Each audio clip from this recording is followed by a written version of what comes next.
సంబంధించి BRS party KCR గారు గెలుపు ధీమాలో ఉన్నారా, ఓటమి భయంలో ఉన్నారా? ఇదొక విషయం అయితే, మొన్నటి వరకు ముఖ్యమంత్రిగా ఉన్న కేసీఆర్ గారు మాట్లాడుతూ నేను మళ్ళీ ప్రతిపక్ష నాయకుడిగా ప్రజల తరపున పోరాటం చేస్తాను, ఉద్యమ నాయకుడిగా ఉన్న కేసీఆర్ని మళ్ళీ చూస్తారు అంటే ఏదో అనుకున్నాం, కానీ వాళ్ళు వెళ్ళి టీవీ ఛానల్ స్టూడియోలో కూర్చుంటారు అనుకోలేదు.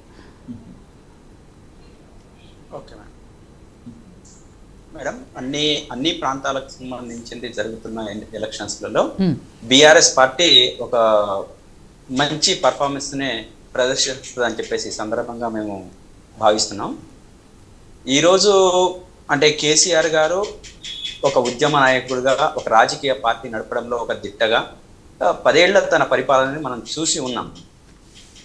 ఈరోజు అతి తక్కువ సమయంలో కాంగ్రెస్ పార్టీ అధికారంలోకి వచ్చిన తర్వాత రాష్ట్ర వ్యాప్తంగా ఆ పార్టీ మీద, ఆ పార్టీ నడుపుతున్న ప్రభుత్వం మీద ప్రజల్లో ఇప్పటికే చాలా చోట్ల వ్యతిరేకత మొదలైంది ప్రజల్లో. ఇంత తక్కువ సమయంలో ఆ కాంగ్రెస్ పార్టీ మీద వ్యతిరేకత వస్తుందని చెప్పేసి ఎవరు భావించలేదు. కానీ వారి పరిపాలన, వాళ్ళ ఆచరణ అంశాలు అవన్నీ చూసుకున్నప్పుడు మాత్రం ప్రజలలో పెళ్ళుబుక్కుతున్న ఆగ్రహం ఇప్పటికే మనకు పల్లెలలో కనపడతా ఉంది. అటు నీళ్లు లేక బీళ్లు వారుతున్న పంట పొలాల దగ్గర నుంచి, అదేవిధంగా తాగునీరు లేదు, సాగునీరు లేక ప్రజలు అనేక ఇబ్బందులు పడుతున్న పరిస్థితి ఈరోజు మనకు కనపడతా ఉంది. గ్రామాలలో ఇప్పటికే అది మన కళ్ళకు కట్టినట్లుగా కనపడుతుంది. రేపు రాబోయే ఎలక్షన్స్లలో తప్పనిసరిగా బీఆర్ఎస్ ఒక మంచి ఒక పోటీదారుగా ఉంటుంది. అదేవిధంగా మా అంచనాలు మాకున్నాయి. తప్పనిసరిగా ఈ అసంతృప్తుల్లోంచి, ప్రజల్లో ఉన్న ఒక అసంతృప్తి జ్వాలల నుంచి బీఆర్ఎస్ పార్టీ ఒక మంచి స్థానాన్ని సంపాదించుకుంటుందని చెప్పేసి మేమైతే భావిస్తా ఉన్నాము.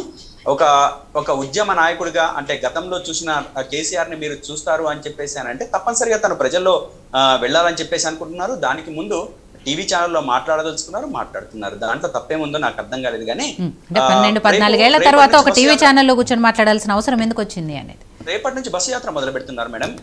బస్సు యాత్ర మొదలు పెట్టండి, జనాల్లో ఉండండి. ఈ 10 ఏళ్ళు కూడా నిజంగానే జనాల్లో ఉండుంటే అసలు ఇవాళ ఈ పొజిషన్ వచ్చేది కాదేమో మేడం.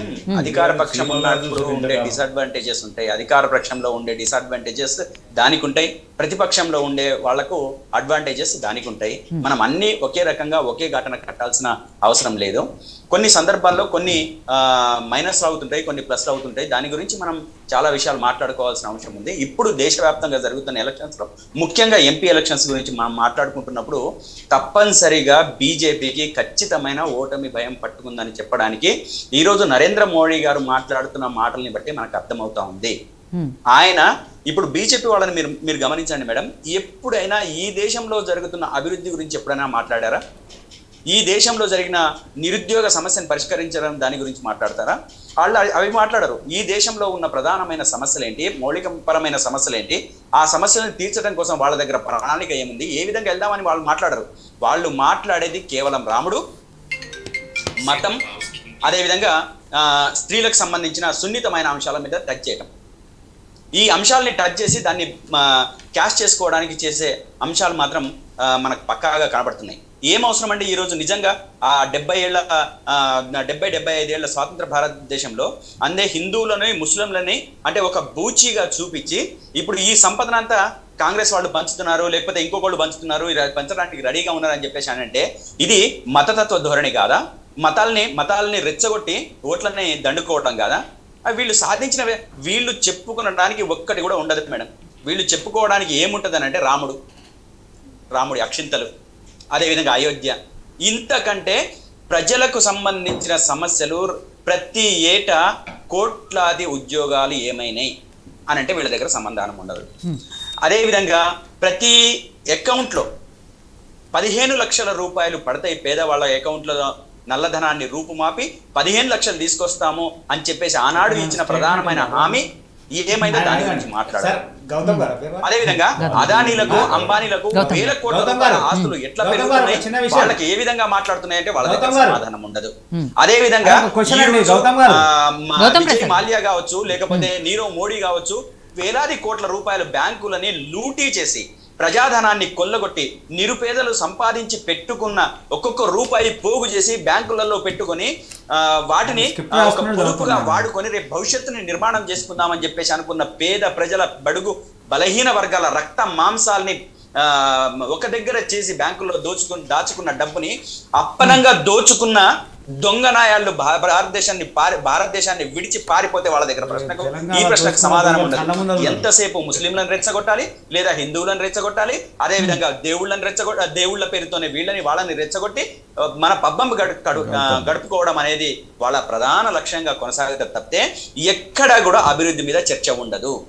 ఎక్కడ కూడా ఇదిగో మేము ప్రజల కోసం మొత్తం ఈ భారతదేశంలో ఉన్న 140 కోట్ల ప్రజల కోసం ఇగో మేము ఇది చేశామని చెప్పుకోవడానికి ఉండదు. వాళ్ళు చెప్పుకోవడానికి ఒకే ఒక అంశం ఉంది, ప్రతి ఇంటికి పంచిన అక్షింతలు, అది మాత్రమే ఉంటుంది తప్పితే ప్రజల మౌలిక సదుపాయాలేవి, ప్రజల మౌలిక సమస్యలు ఏంటి, వాటిని పరిష్కరించడం కోసం మేము ఏం చేశాము, 15 లక్షల రూపాయలు అకౌంట్లో వేసామా లేదా, లేకపోతే ఇంకో కోట్లాది ఉద్యోగాలు మేము ఇచ్చామా, ఇవి ఉండవు మేడం.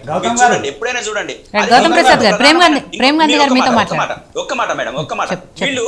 వీళ్ళ నాయకుల్ని ప్రధానంగా ముందు పెట్టుకొని మాట్లాడుకునే దశ వీళ్ళది కానే కాదు, దిశ వీళ్ళకి లేనే లేదు. వీళ్ళు ఎంతసేపు పక్క పార్టీలో ఉన్న ప్రధాన నాయకుల్ని ముందు పెట్టుకొని, ఎవరండి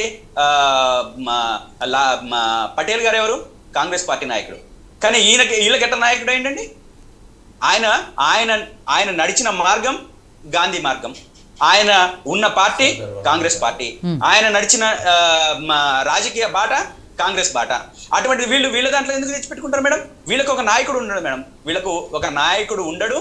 పక్క పార్టీలో ఉన్న నాయకులను వాళ్ళ దానికి పోల్చుకొని వాళ్ళ దాంట్లో తెచ్చుకొని మీరేం చేసిండ్రు ఈ దేశానికి అని చెప్పేసి మాట్లాడతారు తప్పితే వీళ్ళ దాంట్లో ఈ ప్రధానంగా ఈ దేశంలో ఒక నాయకుడిని చూపించి ముందుకెళ్ళడానికి ఒక నాయకుడు అంటూ ఉండడు. మొత్తం దేశంలో అన్ని సమస్యలు పరిష్కరించడానికి, అన్నింట ముందుండి నడిపించడానికి ఒక నాయకుడు ఎవరైనా ఉన్నారు అని చెప్పేసి కానీ అనుకుంటే బీజేపీ వద్ద ఉండేది సున్నా. వీళ్ళు ఎక్కడ కూడా ఒక స్వతంత్ర భారత పోరాటంలో లేరు, లేకపోతే ప్రధానమైన అంశాల పోరాటంలో లేరు, ఎక్కడ ఉండరు మేడం. అందుకనే ఈ రోజు చెప్పుకోవడానికి ఏం లేదు, చేసింది ఏం లేదు కాబట్టి ఈ రోజు ఖచ్చితంగా వాళ్ళకు ఓటమి భయం పట్టుకుంది. దాంట్లో భాగంగానే ఇక్కడ కాంగ్రెస్ వైఫల్యాలు, అదేవిధంగా బీజేపీ వైఫల్యాలు తప్పనిసరిగా బీఆర్ఎస్ కనుకూలంగా మారుతాయి. బీఆర్ఎస్ రేపు తెలంగాణ రాష్ట్రంలో కూడా మంచి సీట్లను సాధించడంలో ఒక ప్రముఖమైన పాత్ర పోషిస్తుందని చెప్పేసి అయితే మేము భావిస్తున్నాం. రైట్. సో రామకృష్ణ గారు, సరే, ఏదైతే బీజేపీ మీద